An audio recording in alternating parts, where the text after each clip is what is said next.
ഇന്ത്യയിലെ ജാതി പോലെ തന്നെ വളരെ ഇമ്പോർട്ടൻ്റായ ആളുകളാണ് ഗോത്രവർഗ്ഗക്കാർ, അതായത് ട്രൈബൽസ് എന്ന് പറയുന്നത്. അതായത് അത് പ്രാചീന ഇന്ത്യയിലെ ഏറ്റവും പഴയ സമൂഹങ്ങളായിട്ടാണ് ഈ ഗോത്രവർഗ്ഗക്കാരെ നമ്മൾ കണക്കാക്കുന്നത്. അവർ ഒരു പ്രത്യേക മതവിഭാഗത്തിലല്ല, ജാതിയില്ല, മതമില്ല, അല്ലെങ്കിൽ ഒരു കർഷക സമൂഹമല്ല, ഒന്നിലും തന്നെ പെട്ട ആളുകളല്ല എന്ന് കാണാം.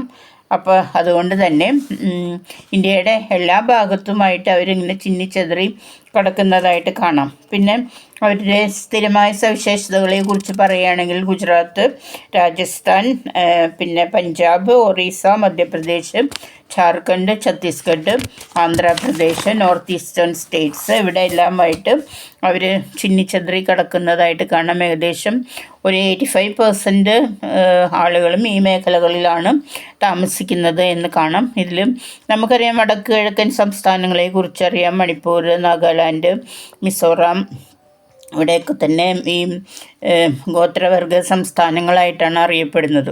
അവർക്ക് അവരുടേതായ ഒരു സെപ്പറേറ്റ് ഐഡൻറ്റിറ്റി ഉണ്ട്. ആ ട്രൈബൽ ഐഡൻറ്റിറ്റി എന്നുള്ള പേരിലാണ് നമ്മളതിനെ അറിയപ്പെടുന്നത്.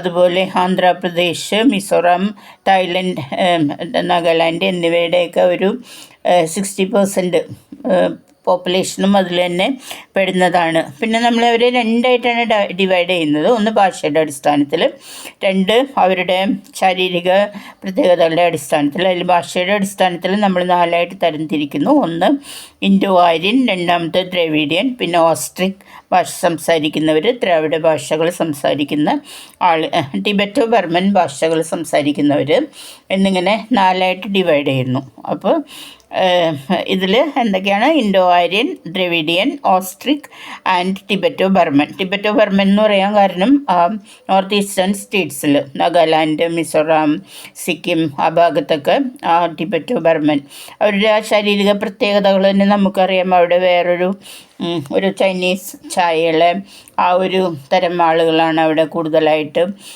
കഴിയുന്നത് എന്നറിയാം. പിന്നെ ശാരീരിക പ്രത്യേകത അടിസ്ഥാനത്തിൽ 5ആയിട്ട് ഡിവൈഡ് ചെയ്യുന്നു. അതാണ് നെഗ്രിറ്റോ, ഓസ്ട്രലോയിഡ്, മംഗളോയിഡ്, ദ്രവിഡിയൻ, ആര്യൻ. അപ്പോൾ അങ്ങനെ 5 വിഭാഗങ്ങളാണുള്ളത്. എന്തൊക്കെയാണ്? Negrito, ഓസ്ട്രലോയിഡ്, Mongoloid, Dravidian, Aryan. അപ്പം ഇങ്ങനെ 2ആയിട്ട് ഇവരെ തരം തിരിക്കുന്നുണ്ട്. പിന്നെ 1,00,000 മുകളിൽ ജനങ്ങളുള്ള ചില പ്രത്യേക വിഭാഗങ്ങളുണ്ട്. അവരാണ് ഗോണ്ട്, ദിൽസ്, സന്താൾ. ഇത് ചോദിക്കും കേട്ടോ, പരീക്ഷയ്ക്ക് ചോദിക്കാറുണ്ട്. 1,00,000 മുകളിൽ ആളുകളുള്ള ഗോത്രവർഗ വിഭാഗക്കാർ ഏതൊക്കെയാണെന്ന് ചോദിക്കാറുണ്ട്. പിന്നെ ഒറവാസ്, മുണ്ടാസ്, ബോഡോസ്, ഇവരെല്ലാവരും തന്നെ 1,00,000 മുകളിൽ ഉള്ള ആളുകളാണ്. അവർ ഏകദേശം ഇന്ത്യയുടെ പോപ്പുലേഷൻ ഒരു 8.2% ഇവരാണ് എന്ന് കാണാം. അപ്പോൾ നമ്മളെന്താണ് ഗോത്രവർഗം എന്ന് പറഞ്ഞു, പിന്നെ ഗോത്രവർഗക്കാരെ എങ്ങനെയാണ് ഡിവൈഡ് ചെയ്യുന്നതെന്ന് പറഞ്ഞു. ഇന്ത്യൻ പോപ്പുലേഷൻ്റെ ഏകദേശം ഒരു 8.2% അവരായിരുന്നു എന്ന് പറഞ്ഞു. പിന്നെ നമുക്ക് വേറൊരു തരത്തിൽ ഇവരെ തരം തിരിക്കാം. അവർക്ക് ഉള്ള അസ്ക്രൈബ്ഡ് സ്റ്റാറ്റസ്, അല്ലെങ്കിൽ അവരുടെ ആർജിതമായിട്ടുള്ള ആ ചില പ്രത്യേക ചിഹ്നങ്ങളുടെയും തൊഴിലവസരങ്ങളുടെയൊക്കെ പേരിൽ നമുക്കവരെ തരം തിരിക്കാം. അതിൽ നമ്മളവരെ മീൻപിടുത്തക്കാർ, നായാട്ടുകാർ, നാടോടി കർഷകർ, പ്ലാന്റേഷൻ ഏരിയാസിൽ പ്രവർത്തിക്കുന്നവർ, തൊഴിലാളി വർഗ്ഗക്കാർ എന്നിങ്ങനെ പലതായിട്ട് ഡിവൈഡ് ചെയ്യുന്നുണ്ട് എന്ന് കാണാം. പിന്നെ ഗോത്രവർഗ സങ്കല്പത്തെക്കുറിച്ച് പറയുകയാണെങ്കിൽ 1960കളിലാണ് നമുക്ക് ഗോത്രവർഗത്തിനെ കുറിച്ച് 2 തരം അഭിപ്രായങ്ങൾ വരുന്നത്. ഒരു വിഭാഗം ആളുകൾ, ഒന്ന് ഈ ജാതി അടിസ്ഥാനത്തിൽ ഉള്ള ഒരു കർഷക സമൂഹത്തിൽ നിന്നാണ് ഗോത്രവർഗക്കാരുണ്ടായത് എന്നൊരു വിഭാഗം പറയുന്നു.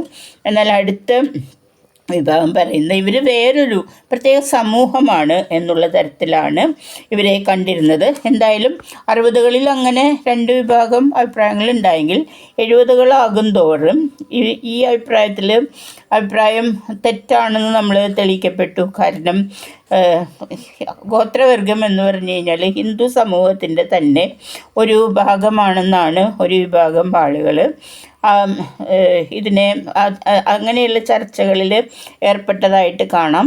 അത് സംസ്കൃതവൽക്കരണത്തിൻ്റെ ഭാഗമായിട്ട് നേരത്തെ കഴിഞ്ഞ ക്ലാസ്സിൽ പറഞ്ഞതാണ് സംസ്കൃതവൽക്കരണത്തെ കുറിച്ചിട്ട്. അതായത് താഴേക്കിടയിലുള്ള വിഭാഗക്കാർ, ഉയർന്ന ജാതിക്കാരുടെ പല കാര്യങ്ങളും പല ആചാരങ്ങളും അനുഷ്ഠാനങ്ങളും ഒക്കെ അത് നമ്മൾ കടമെടുക്കുന്നതിനാണ് സംസ്കൃതവൽക്കരണം എന്ന് പറയുന്നത്.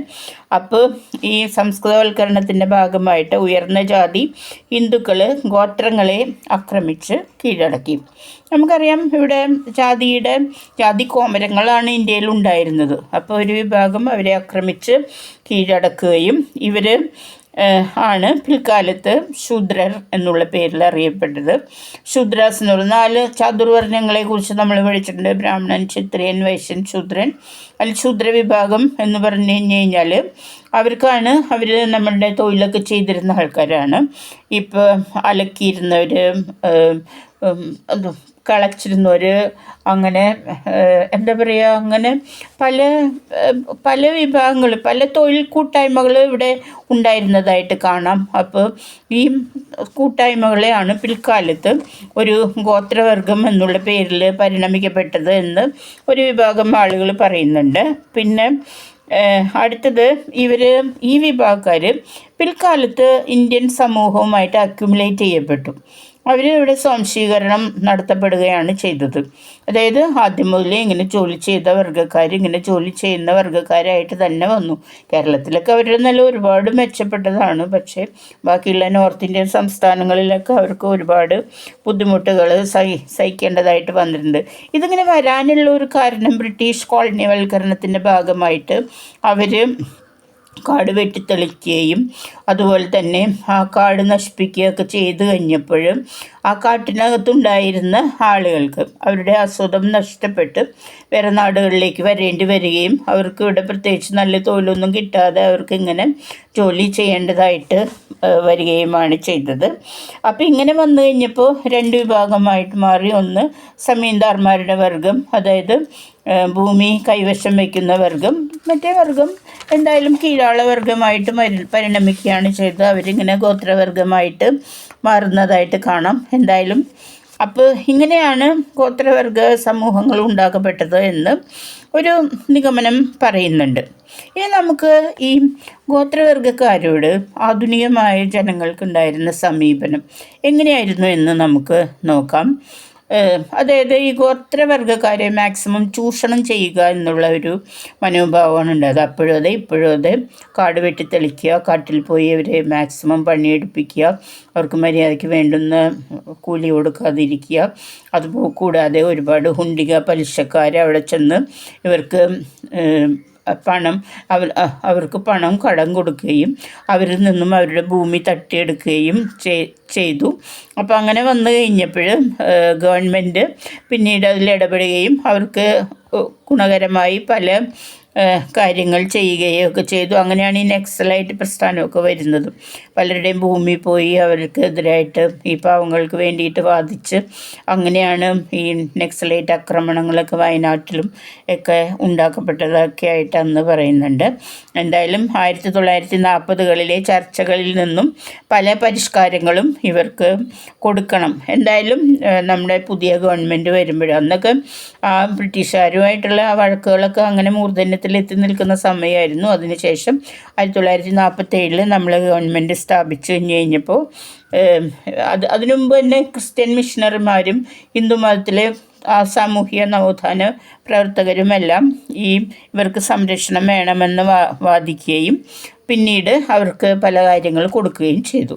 പിന്നീട് വികസനം എന്ന പേരിൽ ഇവർക്ക് പല ഗുണങ്ങളും ചെയ്തതായിട്ട് കാണാം.